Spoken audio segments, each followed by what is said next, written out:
এই পবিত্র কোরআনুল কারীমটাকে নাজিল করিয়া আমার আল্লাহ রব্বুল আলামিন ডাক দেয় বলে, এই কোরআনের ভেতরে কোনো ভুল নাই। যারা ভুল বাহির করতে পারবে তাদেরকে আমি আল্লাহ চ্যালেঞ্জ করে দিলাম।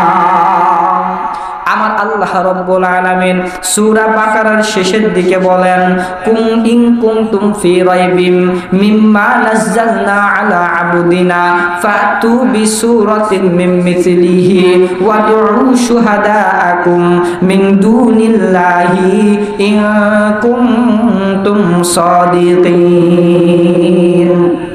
আল্লাহ রাব্বুল আলামিন বলেন, এই কোরআনুল কারীমটাকে আমি নাজিল করে দিয়েছি।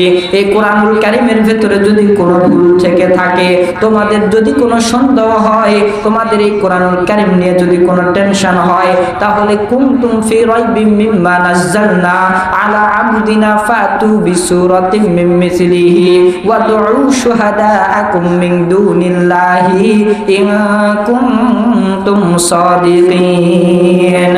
আমার এই কোরআনুল কারীমের ভিতরে জানা দেয়, ও দুনিয়ার মানুষ তোমরা শোনো,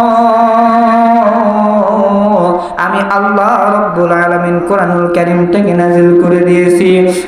এই কোরআনের ভিতরে যদি কোনো ভুল পাও, আমি আল্লাহ রব্বুল আলামিন চ্যালেঞ্জ করে দিলাম, এই কোরআনের ভিতরে কোনো ভুল পাবা না। দোস্ত, হযরত ওমর ফারুক রাদিয়াল্লাহু তাআলা আনহু এই কোরআনুল কারীমটা দিয়া বাজান নিজের দেশটা চালায়, নিজের জীবনটা চালায়, সর্বদাই নিজের জীবনটা চালায়। এই জীবন চালানোর সময় হযরত ওমর ফারুক রাদিয়াল্লাহু তাআলা আনহু প্রত্যেক দিন গ্রামের ভিতরে ঘুরে আর মানুষদেরকে দেখাশোনা করে, তার গ্রামের ভিতরে কোন ব্যক্তিটা কষ্টের ভিতরে আছে, কোন ব্যক্তিটা সুখের ভিতরে আছে, এই সব দেখার জন্য হযরত ওমর ফারুক রাদিয়াল্লাহু তাআলা আনহু রাস্তা দিয়ে ঘোরাফেরা করে। দোস্ত, একবার হযরত ওমর ফারুক রাস্তা দিয়ে যাইতে যাইতে যাইতে যাইতে দেখতেছি একজন বান্দা